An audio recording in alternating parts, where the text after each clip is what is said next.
தேர்தல் நெருங்கக்கூடிய நேரங்கள்ல தாவேகாவும் அதிமுகவும் கூட்டணியா வர்றதுக்கான ஒரு வாய்ப்புகள் இருக்கா? செங்கோட்டையன் இருந்தாலுமே அதை மீறி ஒரு பேச்சுவார்த்தை நடந்து அங்க ஒரு கூட்டணி வர்றதுக்கான வாய்ப்பு இருக்குன்னு நினைக்கிறீங்களா?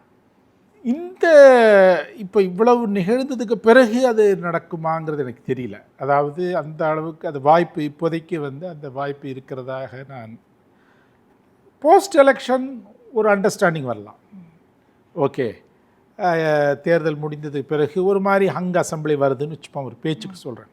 அப்போது ஒரு சீட் ஷேரிங், அது அப்போ பவர் ஷேரிங் அதெல்லாம் கூட நடக்கலாம்.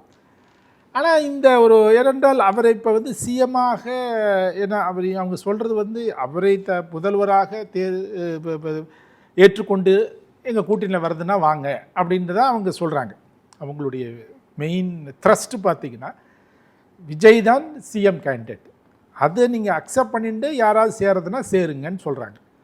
ஸோ அதனால் அந்த நிலப்பாடை அவங்களால இனிமேல் அவங்க மாற்றிட்டாங்கன்னா அவங்களுக்கு ரொம்ப பெரிய இது வரும், ஒரு இமேஜ் டேமேஜ் ஆகிடும். அதை ஐ திங்க் விஜயும் விரும்ப மாட்டார். இப்போது இந்த அளவுக்கு போயாச்சு, சரி இனிமேல் நம்ம அப்படியே பயணித்திடலாம், இன்னும் ஒரு 5-6 மாதங்கள் தான், 5 மாதங்கள் தான். ஸோ அப்படி தான் எடுத்துக்கொள்வார். அதனால் இந்த ஒரு 2-3 மாதங்களில் அஇஅதிமுகவும் தாவேகாவும் ஒரு கூட்டணி வரும் என்று நான் எதிர்பார்க்கவில்லை.